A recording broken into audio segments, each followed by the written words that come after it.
Glória a Deus. Quem já sentiu a presença de Deus aí? Nós já fomos ministrados de várias maneiras, né, irmãos? Na abertura do culto, né, Mateus falando sobre a dor, né, como um instrumento pedagógico de Deus, muitas vezes para nos ensinar situações importantes que nós precisamos aprender e que sem a dor não aprenderíamos, né? A gente não gosta de sentir dor, mas muitas vezes a dor é uma situação necessária para crescermos, né, em alguma área da nossa vida. Fomos ministrados pelos louvores, né, de várias maneiras aqui, com a letra dos cânticos, né, ministrando ao nosso coração.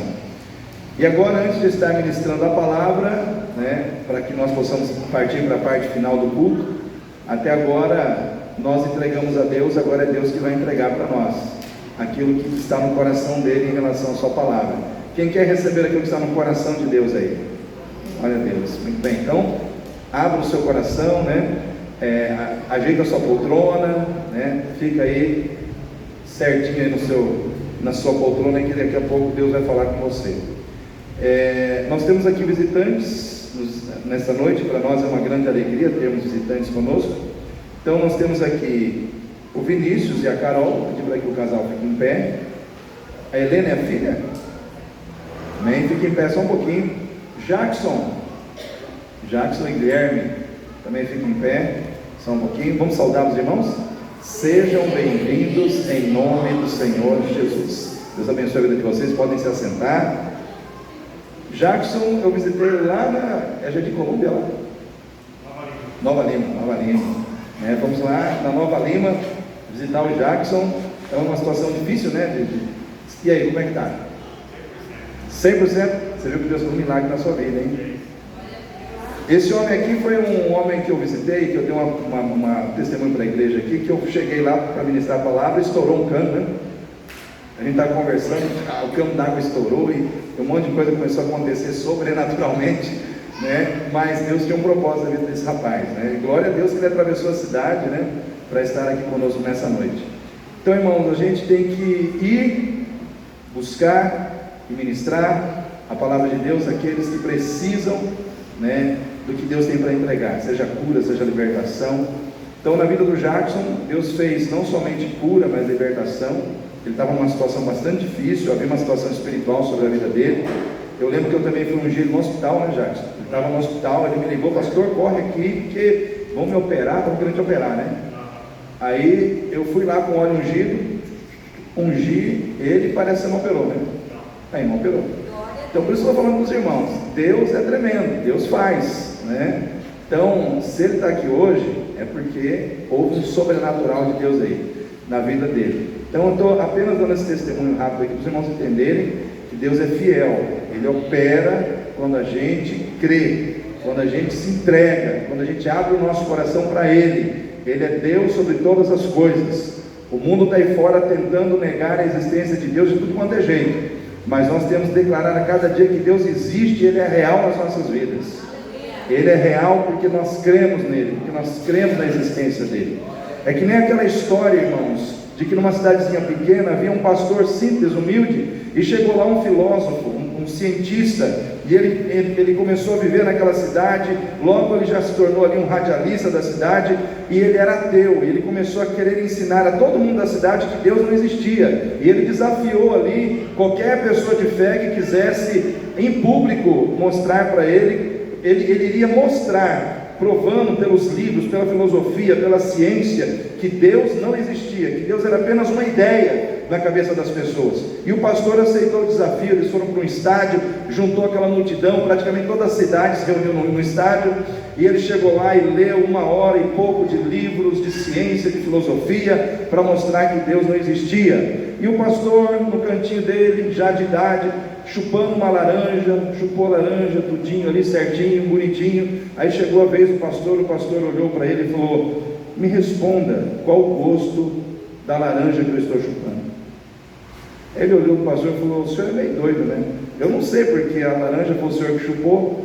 Ele falou: então, com Deus é a mesma coisa. A gente só pode saber quem é Deus se a gente experimentar, né? Eu estou provando dessa laranja, eu sei qual é o gosto dela, eu sei tudo que ela pode me proporcionar, porque eu estou provando essa laranja. E aí o pastor ele não quis entrar em questões, vamos dizer assim, usando livros para provar a existência de Deus. Ele simplesmente chamou uma mulher e disse: conte a sua história. Ela chegou ali e disse: bom, eu era uma prostituta, eu vendia o meu corpo, vamos dizer assim, eu fazia do meu corpo o meu ganha-pão. E aí eu estava um dia depressiva, né? Fumava, me drogava, e aí eu estava prestes a tirar a minha vida, quando o pastor veio e me apresentou a Jesus. Eu aceitei a Jesus. A partir daquele momento, ele me tirou da prostituição, ele tirou os vícios da minha vida, e eu posso dizer que Deus existe, pelas transformações que ele fez na minha vida. E aí o pastor disse: gente, eu não vou aqui gastar conversa para tentar mostrar que Deus existe. Deus existe para aqueles que creem nele. Se você crer em Deus, ele vai existir para você. Se você não crer em Deus, ele não vai existir para você, e você é livre para não crer nele. Então eu estou aqui para dizer que quem quiser crer nesse Deus e aceitar esse Jesus como Senhor e Salvador, ele existe para você. Uma multidão de gente naquele dia aceitou a Jesus. Então, irmãos, às vezes é muito simples a gente mostrar que Deus existe, né? A gente não precisa ficar procurando maneiras, vamos dizer assim, sofisticadas para tentar mostrar que Deus existe. Basta a gente mostrar Jesus como aquele que salva, como aquele que cura, como aquele que transforma a vida das pessoas que o recebem. E aí as pessoas vão perceber que Deus existe, né? Nós aqui somos livres para acreditar em Deus ou para não acreditar em Deus. Você não é obrigado a acreditar em Deus. Você que está aqui nessa noite, talvez nos visitando, você não é obrigado a acreditar em Deus. Isso faz parte do seu livre-arbítrio. Mas se você quiser acreditar em Deus, também você é convidado a acreditar, para viver aquilo que esse Deus tem para você nessa noite. Amém? Eu quero abrir a Bíblia num livro, um texto assim, bastante conhecido da palavra de Deus. E é interessante que eu vou falar de situações profundas num texto que parece ser simples, tão simples, mas Deus é Deus para fazer com que a sua palavra ela venha ao nosso coração com toda a profundidade que Ele tem para trazer ao nosso coração sobre aquilo que Ele quer nos ensinar. Lá em Mateus capítulo 14, versículo 22, um texto assim que eu mesmo já falei sobre esse texto inúmeras vezes. Talvez você já tenha ouvido mais de 50 pregações sobre esse texto, e está ali: Jesus anda sobre as águas, né? Então nós vamos ler esse texto que fala do momento quando Jesus sobrenaturalmente ele caminha sobre as águas em direção ao barco onde estão os seus discípulos. Isso está lá em Mateus, esse episódio, né, esse relato bíblico está lá em Mateus capítulo 14, versículo 22. Quem achou diz amém. Amém. Quem não achou diz: espera um pouco, pastor.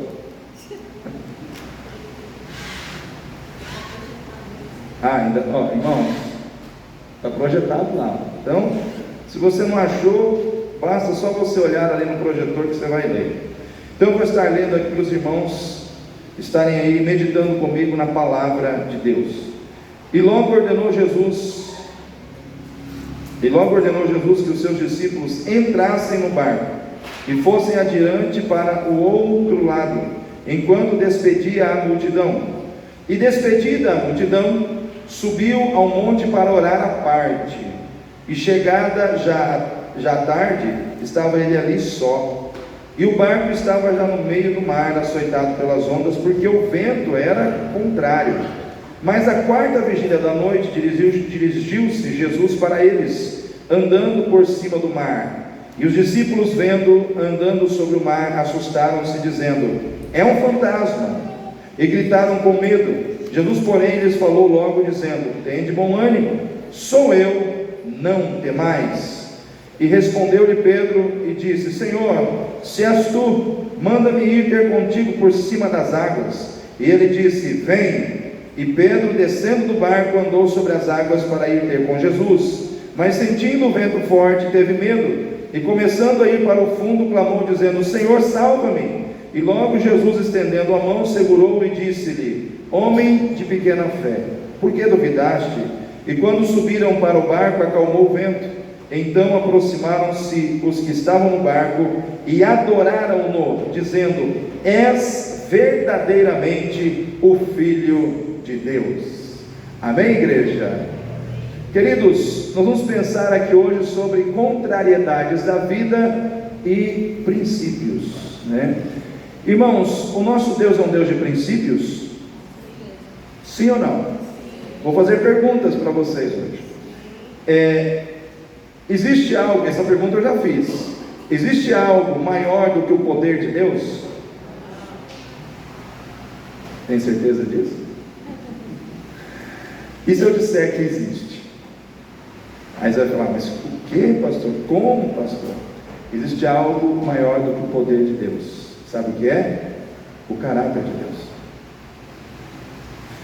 Porque pensa comigo, o que adianta Deus ter todo o poder se Ele não tivesse o caráter que Ele tem? Imagine se todo o poder que pertence a Deus pertencesse a Satanás.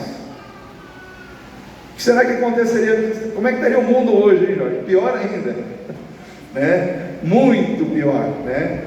Porque é o caráter que Deus tem que define o que Ele faz com o poder que Ele tem, né? Então, maior do que o poder que Ele tem é quem Ele é. Quem Deus é maior do que o poder que Ele possui, né? Então, é claro que não existe poder maior do que o de Deus. Deus é todo poderoso, né? Mas se nós fôssemos colocar numa balança o poder dele, o caráter dele está acima. Por quê? Porque são os princípios e valores do caráter de Deus que definem o que o poder dele vai fazer, né? E isso é maravilhoso para nós, porque nós aprendemos a conhecer um Deus perfeito em amor, em justiça, em santidade, um Deus que faz tudo com perfeição. Por que Deus não muda? A Bíblia diz que Deus não muda, Ele é o mesmo ontem, hoje e eternamente, porque Ele é perfeito.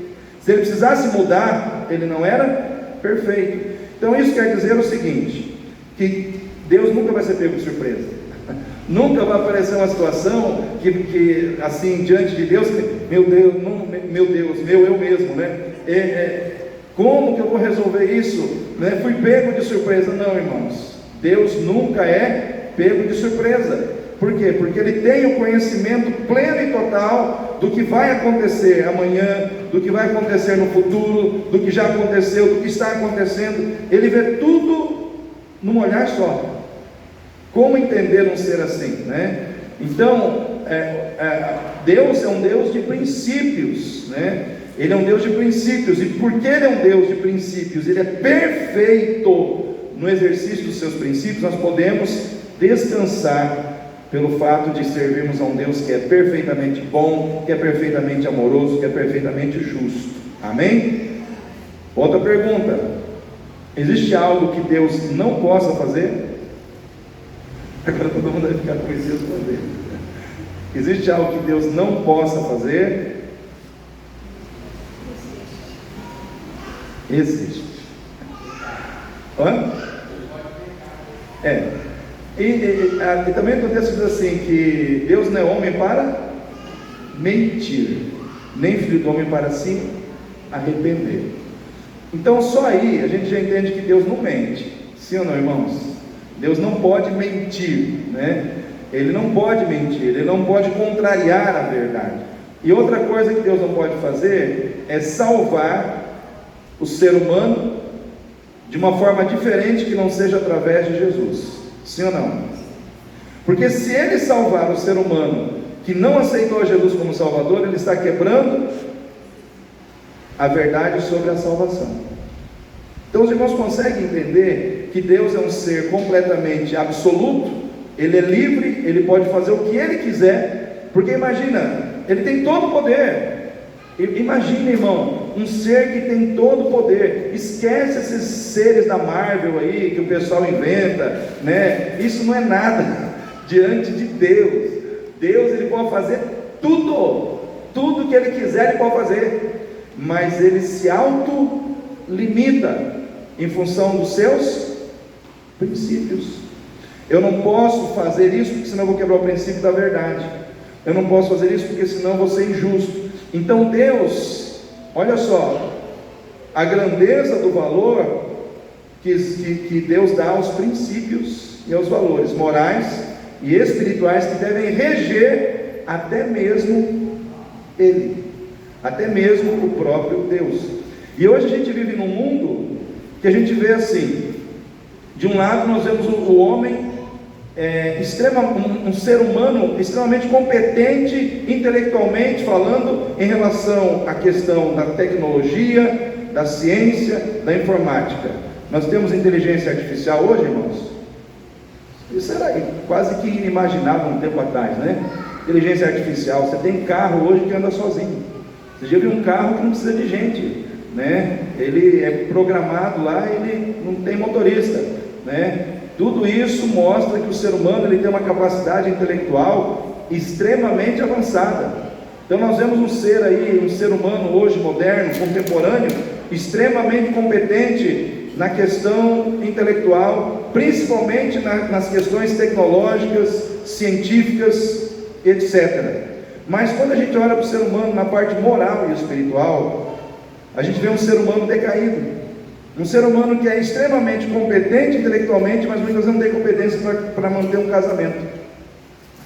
Não tem competência muitas vezes para exercer integridade. Não tem competência muitas vezes, irmãos, para discernir o certo e o errado em relação a questões morais relacionadas à questão da sexualidade, por exemplo. A gente tem aquela impressão de que quanto mais dinheiro a pessoa tem, parece que menos noção dos limites ela passa a ter em relação às questões morais, daquilo que ela pode e do que ela não pode infringir, né? Então a gente vê assim, irmãos, o sadismo, coisas assim absurdas acontecendo nos dias de hoje. Por quê? Porque desse lado aqui, a moralidade, a espiritualidade do ser humano, ela não está em ascensão, ela está em decadência. Por quê? Porque esse ser humano moderno, iludido pelo seu pensamento científico, ele resolveu expurgar Deus. Não precisamos de Deus. Nós somos a nossa última fonte. Nós mesmos somos a nossa última fonte moral. Nós somos a nossa última fonte espiritual. Ai, irmãos, quanta gente está caindo nessa cilada. E o ser humano ele é profundamente corrupto. O ser humano ele é profundamente corrupto por causa do pecado. Até mesmo aqueles que são salvos, que estão dentro da igreja, que já foram lavados pelo sangue de Jesus, tem que fazer um esforço enorme para vencer a carne, para submeter os desejos do seu coração à vontade de Deus. Sim ou não, irmãos? Agora imagine um ser humano que não tem experiência nenhuma com Deus, está completamente perdido, né? E o mundo ele vive essa dualidade, onde o ser humano ele quer compensar essa ausência moral e espiritual com essa, vamos dizer assim, com essa ascensão científica de um lado. Não funciona, irmãos. Por quê? Porque nós somos alma e espírito, a gente não é só corpo. Porque o ser humano, por mais evoluído que ele possa ser na sua ciência, ele não sabe para onde vai sua alma. Ele não sabe o que vai acontecer depois da sua morte, né? Ele está perdido em relação à questão da eternidade. Mas a gente que está em Cristo sabe que aquele que está em Cristo vai para um lugar de vitória e de descanso ao lado do Senhor. Isso é fé. Isso são realidades da fé. A gente se apoderou dessa realidade pela fé. E a gente vive pela fé. A gente não vive pela ciência. A gente não vive, irmãos, pelas ideologias do mundo. A gente vive pela fé estabelecida na palavra de Deus, que é a verdade de Deus para nossas vidas. E eu falei tudo isso sobre princípio, porque eu quero falar sobre alguns princípios nesse texto que nós lemos, que não são princípios morais, relacionados a certo ou errado, mas são princípios que falam do cuidado, da proteção, do agir abençoador de Deus sobre a nossa vida.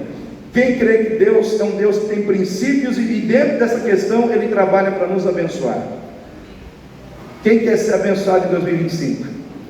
Amém. Então aqui agora nós entramos nesse texto que fala do momento quando Jesus, Ele está ali com os discípulos, e Ele manda os discípulos entrarem no barco. E eles entram naquele barco com a instrução de que eles deveriam chegar no outro lado. E Jesus está com a multidão ali.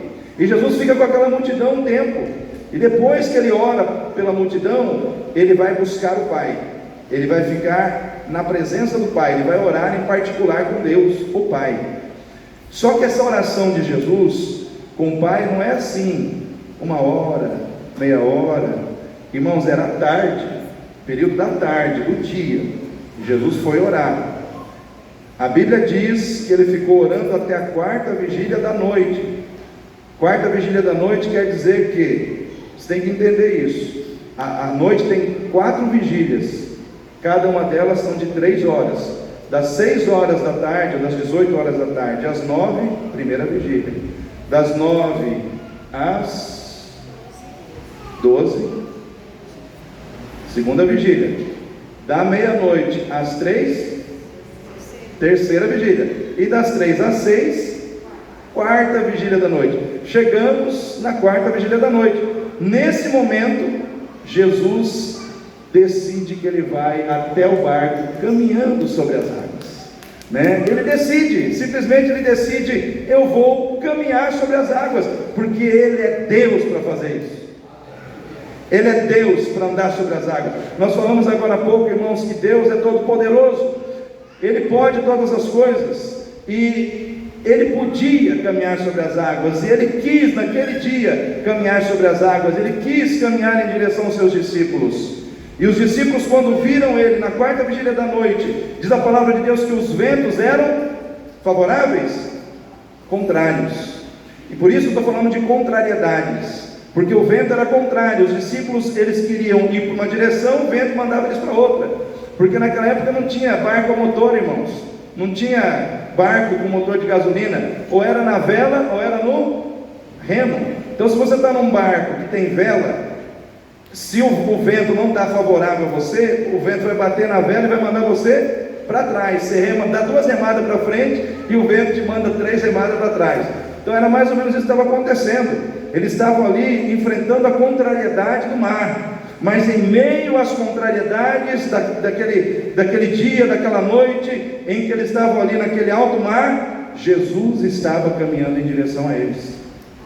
Jesus estava indo em direção à vida deles. E aí, irmãos, ele chega perto do barco, eles conseguem ver Jesus de longe, pensam inicialmente que é um fantasma. Jesus diz: é eu, não tenham medo, né? Não temam. Pedro diz: Senhor, eu quero ir ter contigo sobre as águas. E Jesus disse: vem.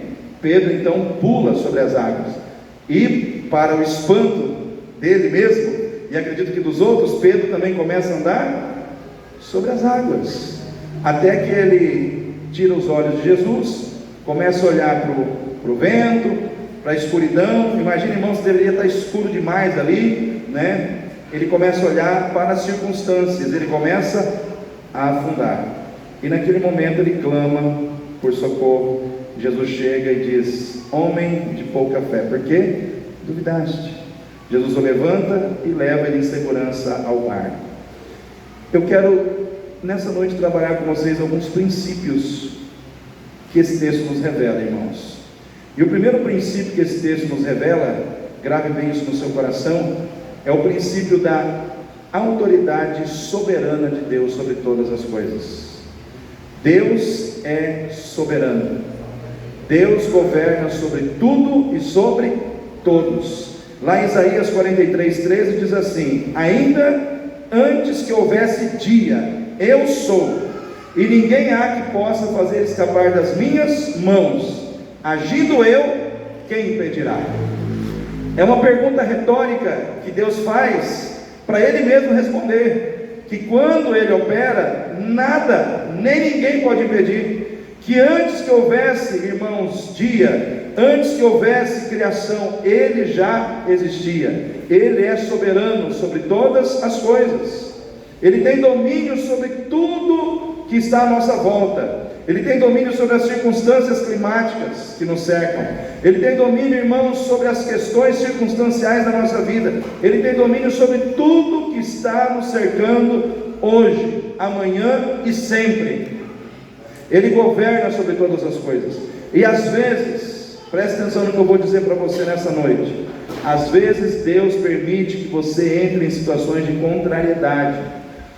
Situações de contrariedade que trazem medo, que trazem angústia, que trazem até um certo desespero ao seu coração.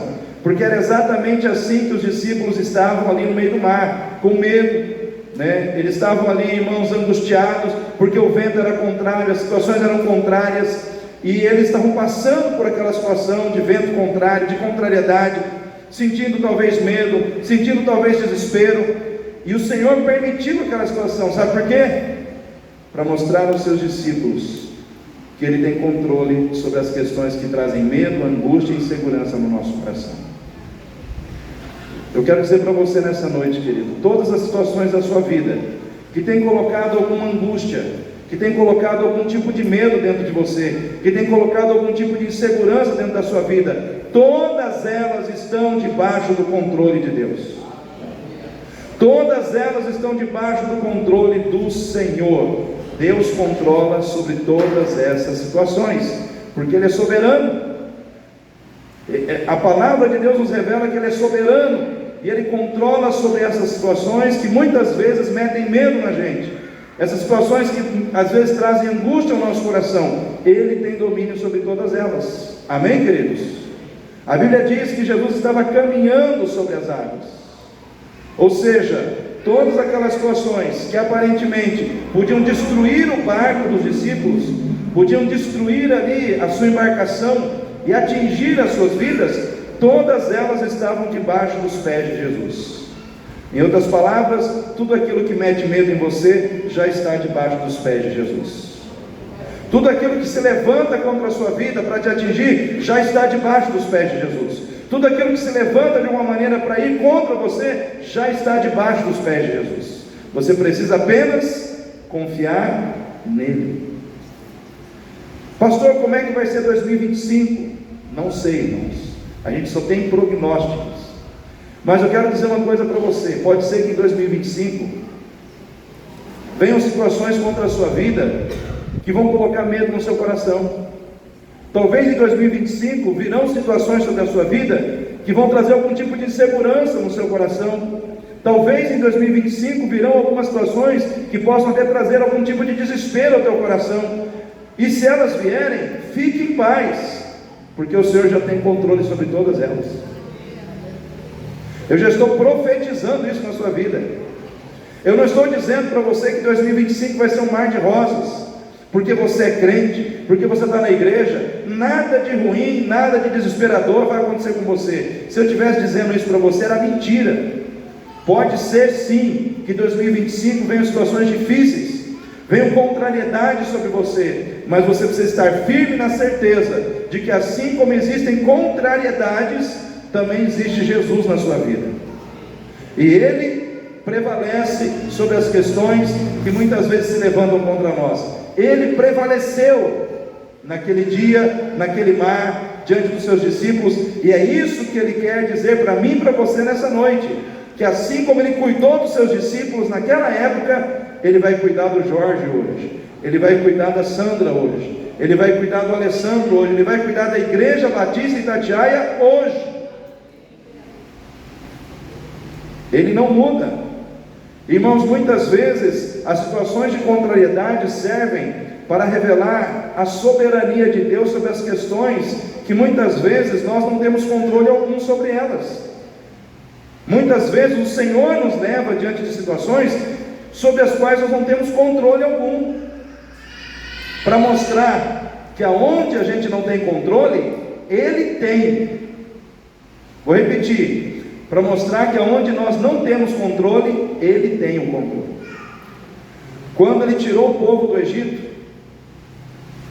e levou o povo em direção à terra prometida, qual foi o primeiro desafio que o povo enfrentou, irmãos? O mar vermelho. Não foi o diabo que colocou o povo diante do mar vermelho, foi Deus. Foi o Senhor que levou o povo lá. E o povo chegou lá e o povo ficou angustiado, o povo ficou preocupado, o povo ficou desesperado. Por quê? Porque tinha um mar vermelho na frente, Faraó com seus cavaleiros atrás, de um lado os filisteus, do outro lado as montanhas. Não tinha jeito. O povo estava num beco sem saída. O que é um beco sem saída? É um lugar onde você está que não tem saída. Simples, né? Beco sem saída é assim. É um lugar onde você está onde não tem saída nenhuma. Aí o povo olhava para aquela situação e começava a desesperar. Só que num dado momento Moisés disse ao povo: diga ao povo que marche. O povo deu o primeiro passo. Imagina que o povo deu o primeiro passo, as águas se abriram. O que aconteceu ali, irmãos? Nasceu saída onde não tinha. Apareceu saída onde não tinha saída. Naquele momento Deus estava dizendo ao seu povo: vocês não têm controle da situação, vocês não sabem o que fazer nessa situação, porém eu sou Deus para criar saída onde não tem saída. Eu sou Deus para dar solução onde não tem solução. E muitas vezes vai ser assim com você, muitas vezes vai ser assim comigo. Sabe aquela situação onde parece que nós estamos perdendo? Parece que não tem outro jeito, a gente vai perder. Parece que não tem outra solução, a gente vai sucumbir.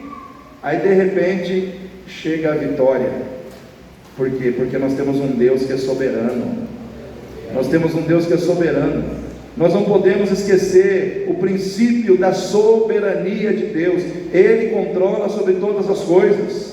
O controle das situações relacionadas à tua vida não está nas mãos do diabo, não está nas mãos dos políticos, não está nas mãos do mundo, está nas mãos de Deus. Você precisa acreditar que quando tudo parecer perdido, não está, porque Deus ainda está no controle. Talvez existam pessoas aqui hoje que estão olhando para uma situação e falam: não, está perdido, não tem mais jeito. Não, estou dizendo para você, eu vim aqui nessa noite para dizer para você que tem jeito, e o jeito está em Deus. Ele dá jeito naquilo que não tem jeito, Ele cria solução para situações que não tem solução. Irmãos, entenda uma coisa que eu vou dizer: o teu Deus, o meu Deus, Ele não é um Deus inconsequente, que Ele pega e coloca a gente numa situação da qual Ele não possa nos tirar. Quem colocou os discípulos naquele mar, irmãos? Foi Jesus. Não foi Ele que mandou entrar no barco? Quem colocou o povo diante do mar vermelho? Foi Deus. E nas duas situações ninguém sucumbiu. Por quê? Porque Deus não é inconsequente. Ele nunca vai te colocar numa situação da qual Ele não possa tirar você dela.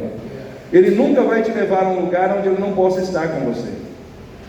Tem muita gente que começa a olhar para as circunstâncias e começa a achar que os problemas, as dificuldades, as lutas vão prevalecer. Não, querido, nós somos o povo da fé. Quem prevalece na nossa vida é Deus. Quem tem a última palavra na nossa vida é Deus.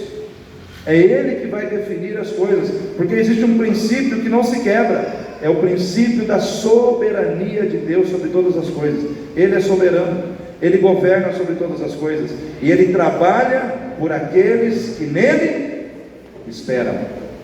Vou repetir: Deus trabalha por aqueles que nele esperam. Foi isso que Isaías disse: desde a antiguidade com ouvidos não se ouviu, nem com olhos se viu um Deus que trabalha por aqueles que nele esperam. E Deus trabalha por aqueles que nele esperam, trazendo para essas pessoas soluções inesperadas, soluções que vêm como surpresas da parte dele. Quem quer ser surpreendido com Deus com uma solução abençoadora?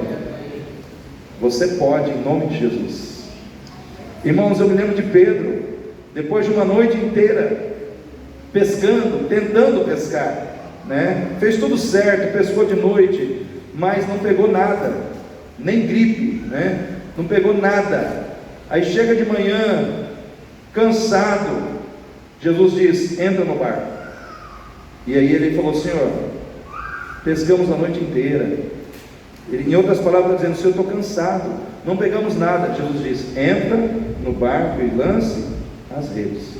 Aí Pedro diz: bom, sobre a tua palavra eu lançarei as redes. Tipo assim, se não der certo, o negócio é contigo, eu vou jogar sobre a sua palavra, Aí ele foi lá e sobre a palavra de Jesus ele lançou as redes. E ele pegou uma quantidade de peixe como ele nunca tinha pegado antes. Por quê? Porque Deus é soberano para colocar o peixe onde Ele quiser. Ele não somente sabia onde estava o peixe, Ele mandou os peixes irem ali. Falou: ó, gente, vocês vão ser pegos hoje, não tem jeito, vai lá. E, irmãos, Deus é soberano para fazer com que as coisas aconteçam em nosso favor, quando nós esperamos por Ele. Tem coisas que talvez na sua força você não conseguiu, você tentou, você deu o seu melhor, não conseguiu, mas eu quero dizer para você, debaixo da direção de Deus, Ele vai entregar para você e vai ser algo maravilhoso, vai vir com facilidade, porque vai ser debaixo da direção de Deus. Aquilo que não deu certo sem Deus, com Deus vai dar. Amém? Fala para o seu irmão aí, o que não deu certo sem Deus, com Deus vai dar certo.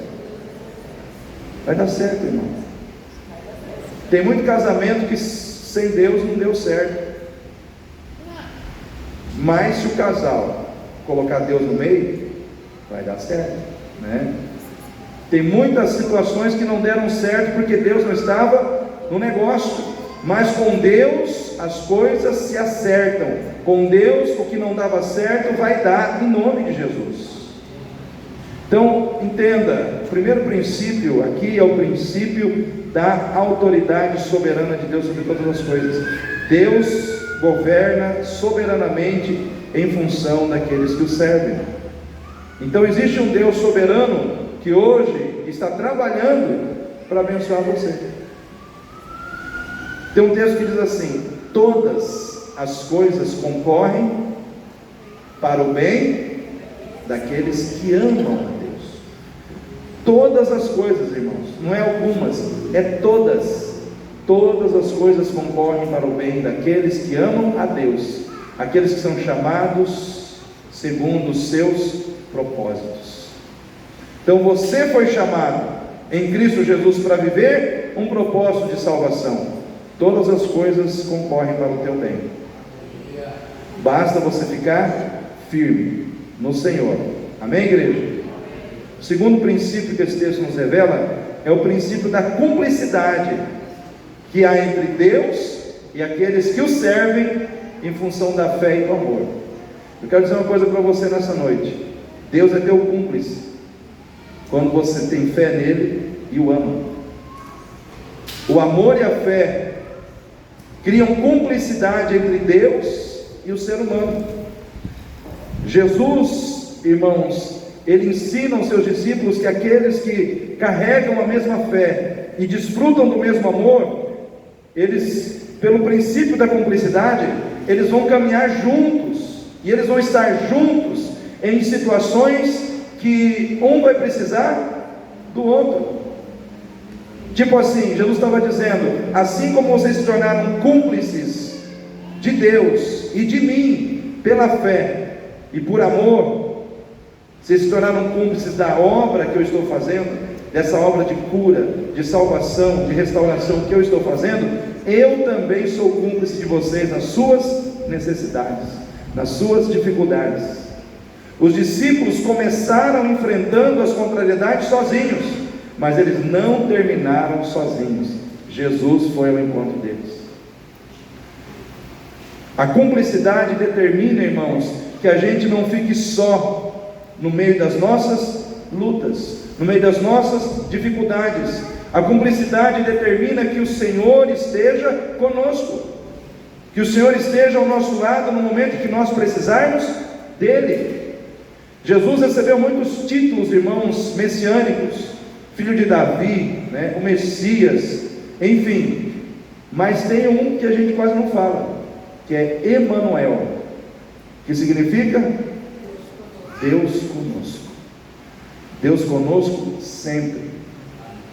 Sabe o que quer dizer? Jesus é Emanuel na sua vida, hoje e sempre.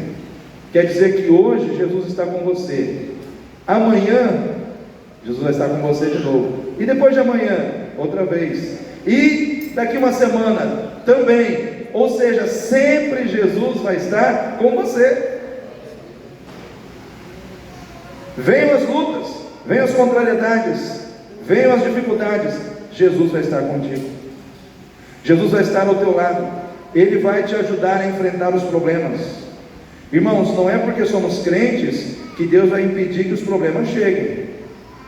Eles vão chegar, né? Pedro estava com Jesus na sinagoga, e a sogra dele estava com febre, doente dentro de casa, mas Pedro estava com Jesus, servindo ao Senhor Jesus, apesar dos problemas que ele tinha dentro da sua casa. Quem tem problemas dentro de casa muitas vezes? Levanta a mão aí. Eu vou dizer, vou dar uma chave aqui para você. Mesmo com problemas dentro de casa, sirva a Jesus. Diga: os meus problemas não vão me impedir de servir ao Senhor. Pedro estava com a sogra doente, mas estava servindo a Deus. Ou porque a gente tem muitas desculpas para dar para Deus. Senhor, eu não posso porque eu estou com essa dificuldade, eu não posso porque eu estou com esse problema, eu não posso. Irmão, não use o seu problema como desculpa, né?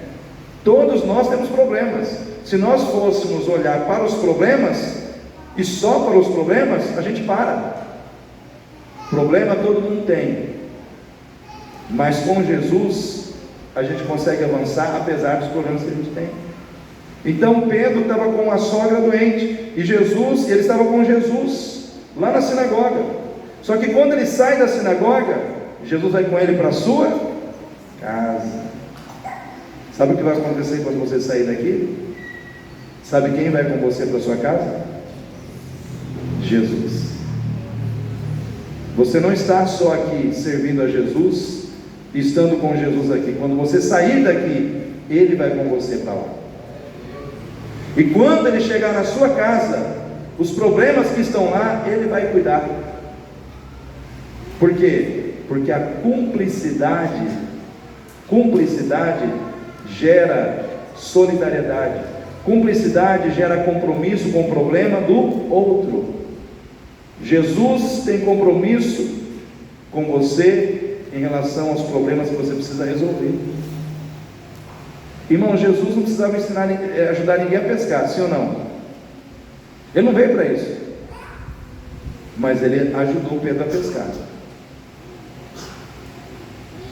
Por quê? Porque ele cuida das coisas que são importantes para nós. Eu gosto de olhar para a Bíblia e ver um Cristo que ele veio para salvar nossa alma, mas ele não fica preso somente à missão central. Ele se preocupa com coisas que talvez para ele, como Deus, são pequenas, são insignificantes, mas se são importantes para nós, ele age, ele cuida, ele ajuda para que haja felicidade no nosso coração.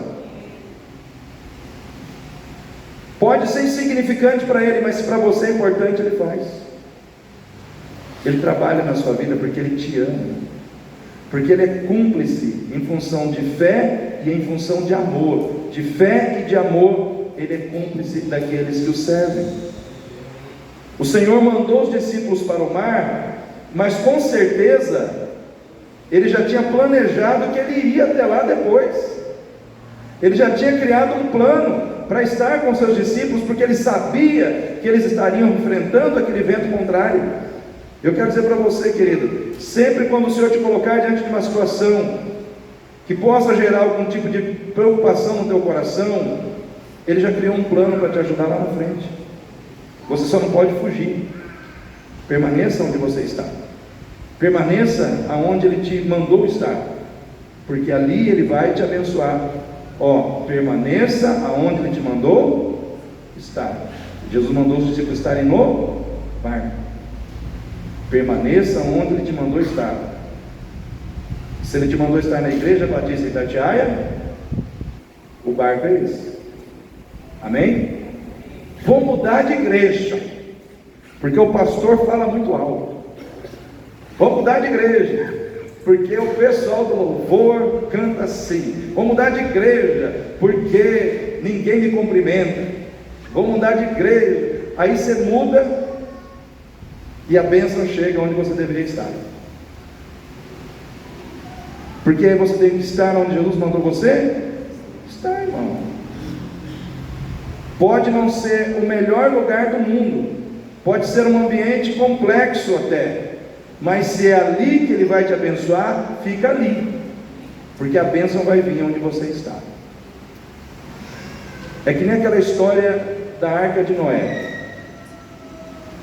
Quando veio o dilúvio, todo mundo teve que ficar confinado ali dentro, sim ou não? Aí tem gente que fala que dentro da arca tinha muitos bichos, elefantes, hipopótamos, bichos grandes. E é claro, irmãos, que tudo que entra, vamos lá, tudo que entra, sai, né? Então você imagina o cheiro. Vou falar aqui, cocô, né?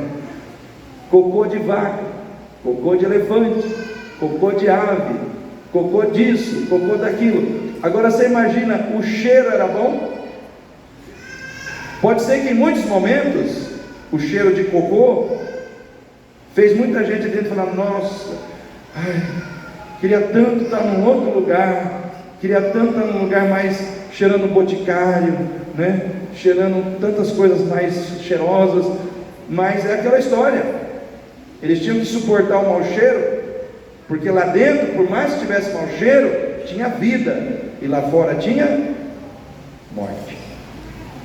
Então às vezes a gente tem que suportar o mau cheiro de algumas coisas que a gente não sabe que tem dentro da igreja. Às vezes dentro da igreja tem mau cheiro de determinadas situações que incomoda a gente, mas o mau cheiro tem vida aqui, tem Cristo aqui, tem bênção de Deus aqui. Lá fora tem morte. Eu acho que é melhor você suportar o mau cheiro e ficar onde tem vida, do que ir para o lugar onde tem morte, né? Então nós precisamos entender que a cumplicidade de Deus está de pé com você. Para dezembro de 2024, para 2025, inteirinho, você vai ter um cúmplice para estar ao teu lado, aonde você estiver. Irmãos, Deus não impede problemas, mas Ele vem ao nosso encontro para nos ajudar a vencê-los. Quem lembra de Sadraque, Mesaque e Abdenego? Eu gosto da atitude daqueles rapazes, porque o rei Nabucodonosor, ele deu uma de doido, né? Achou que ele era Deus, e aí ele criou uma estátua, e falou o seguinte: gente, quando tocar esse som da trombeta, do pífaro, da gaita, quando tocar essa música, vocês têm que se prostrar diante da minha estátua. E aí Sadraque, Mesaque e Abdenego não se prostraram, né? Ficaram em pé. E aí todo mundo falou: ó rei, estão mangando de você aí, ó, não estão levando a sério. Aí o rei falou: vocês não vão se prostrar? Não, a gente só se prostra diante do nosso Deus. Então vocês vão ser lançados na fornalha de fogo ardente. Pode lançar, porque o nosso Deus a quem nós servimos, Ele nos livrará. E se não nos livrar, olha só a coragem desses rapazes, e se Ele não nos livrar, mesmo assim nós não nos curvaremos diante da sua estátua. Em outras palavras, estão dizendo assim: a gente não depende de que Deus nos livre para que a gente sirva a Deus pelo que Ele é. Não tem aquela música, eu não te adoro pelo que o Senhor faz, mas te adoro pelo que o Senhor é? Se encaixa certinho com a vida de Sadraque, Mesaque e Abdenego. Eles não condicionaram a adoração deles ao que Deus iria fazer por eles. Se o Senhor não fizer, o Senhor continua sendo Deus. Se o Senhor fizer, o Senhor é Deus. Mas se não fizer, continua sendo Deus, a gente não vai se dobrar. O rei mandou aquecer a fornalha 7 vezes mais. O que já estava ruim, não, ficou 7 vezes pior. Às vezes, aquilo que já está complicado na sua vida, eu não estou profetizando coisa ruim, irmãos, estou apenas trazendo o texto para o contexto. Às vezes o que já está ruim, Deus permite ficar pior. Mas Senhor, eu esperava que ia melhorar. Aí o trem fica mais, a fornalha fica mais quente, o negócio fica mais complicado, né? E aí Ele permite você entrar naquela situação. Só que quando eles foram lançados lá, diz a palavra de Deus que uma quarta pessoa apareceu. Não se queimaram seus corpos, suas roupas, seus cabelos, seus sapatos, nada. Sabe o que aconteceu ali, irmãos? Cumplicidade de Deus. Eu estou com vocês para mostrar a minha glória diante das suas lutas. Quando todos pensaram que vocês seriam destruídos, eu estou aqui para mostrar que vocês serão exaltados. Eles foram exaltados no momento da aflição. Presta atenção no que eu estou dizendo. Eles foram exaltados no momento da aflição. Em que momento muitas vezes Deus vai te exaltar? No momento da aflição. Às vezes é no meio da tua aflição, no meio da tua angústia, no meio das tuas lutas. É ali que Deus vai mostrar quem você é para todo mundo que te cerca. É ali que Deus vai revelar o teu valor como serva. É ali que Deus vai revelar o teu valor como servo. É ali que Deus vai te exaltar como alguém que tem cumplicidade com Ele, e como Ele, sendo Deus, tem cumplicidade com você. Então a cumplicidade de Deus não acabou, ela está em pé. Deus está mandando dizer para você que Ele está ao seu lado hoje. Não tenha medo do que virá. Não tenha medo do que você possa enfrentar. Se ficar pior, não desanime. Ele vai entrar contigo na fornalha. Ele vai te dar a vitória no final. Quem pensa na tua derrota vai ter que reconhecer a tua vitória em nome de Jesus. Amém? Terceiro, irmãos, terceiro princípio desse texto é o princípio do poder influenciador e inspirador da fé. A fé, ela influencia e ela inspira, né? A fé, ela influencia e ela inspira. Quando Jesus está andando sobre as águas, o que aconteceu com o coração de Pedro, irmãos? Ele quis andar também. Ele ficou inspirado, ele ficou tocado, ele ficou influenciado pela fé, pela atitude de Jesus de estar andando sobre as águas. Irmãos, quando nós nos unimos e caminhamos com pessoas que têm fé, que dizem para nós: ó, fica tranquilo, tudo vai dar certo, não desanima agora, fica firme na palavra. Você não começa a receber fé? E quando você fica do lado de pessoas que tudo vai dar errado, né, desiste, né, tá ruim, vai ficar pior, e vai ficar pior mesmo.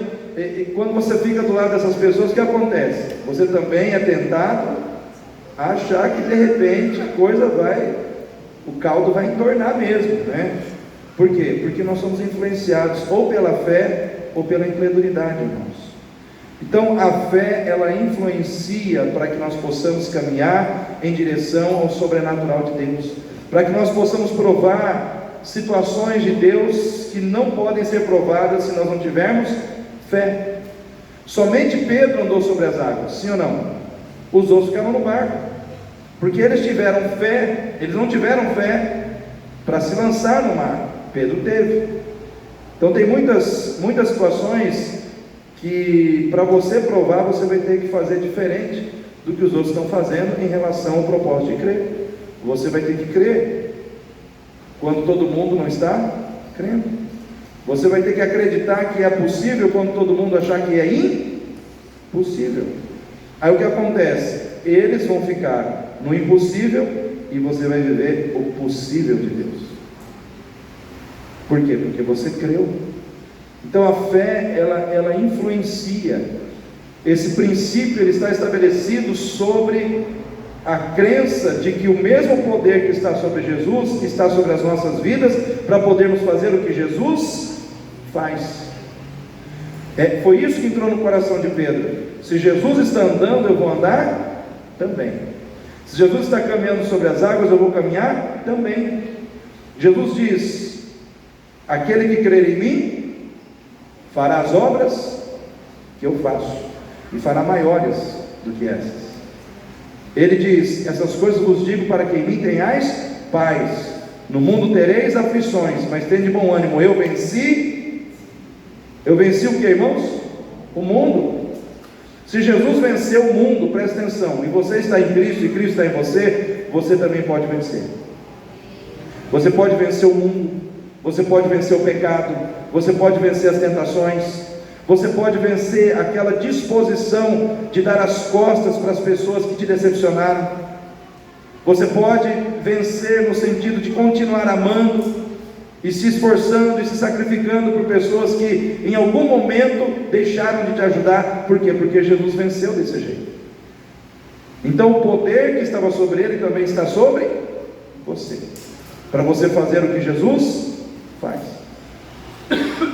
O mesmo perdão que Jesus concedeu, é o perdão que você tem condição de conceder também. É o perdão por graça, é o perdão por misericórdia, né? Por quê?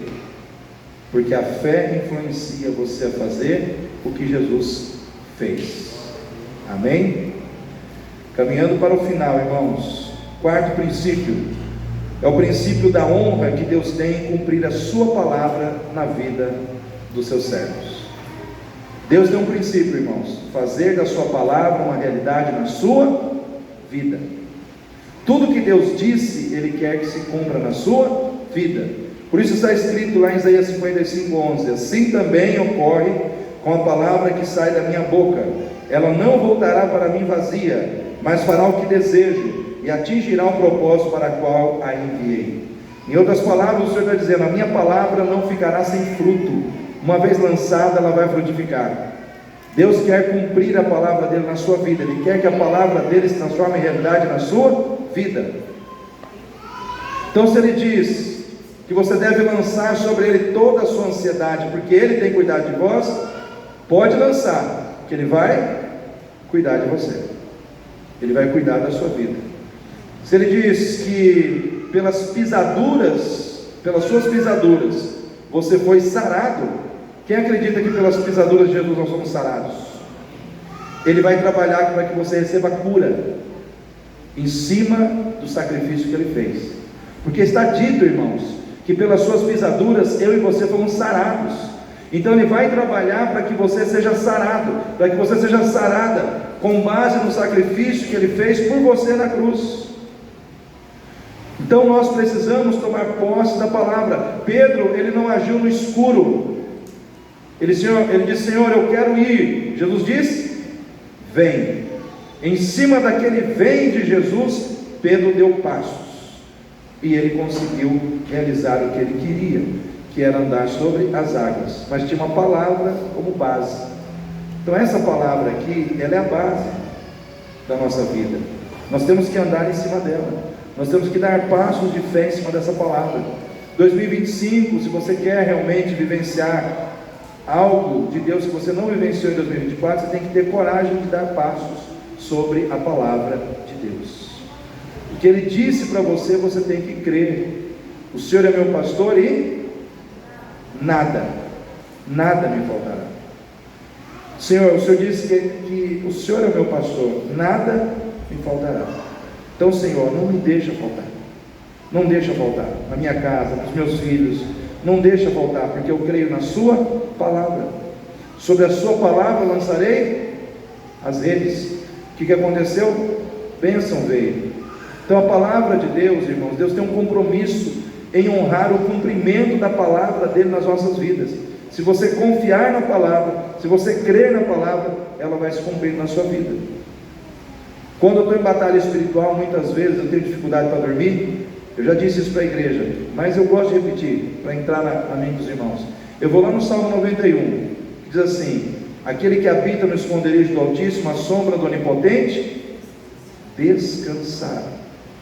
Salmo 4: deito e logo pego no sono, porque só Tu, Senhor, me fazes habitar em segurança. Eu declaro isso para mim, irmãos. Falo: Senhor, o diabo não quer que eu durma, mas eu confesso a Tua palavra na minha vida. Eu creio que o Senhor me faz habitar em segurança. Eu vou fechar os meus olhos, eu vou dormir, eu vou descansar. E quando eu oro assim, irmãos, tomando posse da palavra, trazendo a verdade da palavra para dentro da minha vida, eu começo a dormir melhor, eu começo a descansar melhor. Por quê? Porque a palavra de Deus, ela é viva, ela é eficaz e ela se cumpre na nossa vida. Amém? Último tópico, irmãos, último princípio. Falamos do princípio da autoridade soberana de Deus, do princípio da cumplicidade pela fé e pelo amor. Falamos do princípio do poder influenciador da fé. Falamos do princípio da honra que Deus tem em cumprir a sua palavra. E o último princípio, irmãos, é o princípio da infalibilidade da graça de Deus diante da fragilidade da fé humana. Fé é o que Deus espera de nós, mas muitas vezes nós falhamos em crer. Sim ou não, irmãos? Às vezes nós falhamos, às vezes nós decaímos da nossa fé, às vezes nós fraquejamos. Foi o que aconteceu com Pedro. Pedro começou a andar bem sobre as águas, mas de repente ele começou a olhar para as ondas, para o vento, para as dificuldades, e ele começou a perder a sua fé. E aí Jesus chegou ali, ele clamou por socorro. Jesus chegou ali e estendeu a mão e disse: homem de pouca fé, por quê? Duvidaste. Ele não conseguiu ficar firme na fé, mas Jesus estava firme na graça. Eu quero encerrar essa palavra dizendo aqui, dando um recado para alguns. Talvez você começou bem a sua caminhada. Talvez você foi aquele crente que começou bem, caminhou bem durante um tempo, mas algo tirou os seus olhos de Jesus. Alguma situação entrou na sua vida e fez você olhar para outros lugares. Você começou a decair, você começou a afundar em meio às situações da sua vida, em meio aos seus problemas. Infelizmente você acabou decaindo, talvez por causa do pecado, talvez por causa da sua incredulidade, talvez porque simplesmente você deixou de dar a Jesus a atenção que Ele queria receber de você. Só que eu quero dizer para você nessa noite, por mais que você tenha falhado, ou a tua fé tenha falhado, a graça de Deus não falha com você nessa noite. O Senhor está de mãos levantadas, dizendo: filha, filho, a sua fé falhou, mas o meu amor por ti está em pé. Por que duvidaste?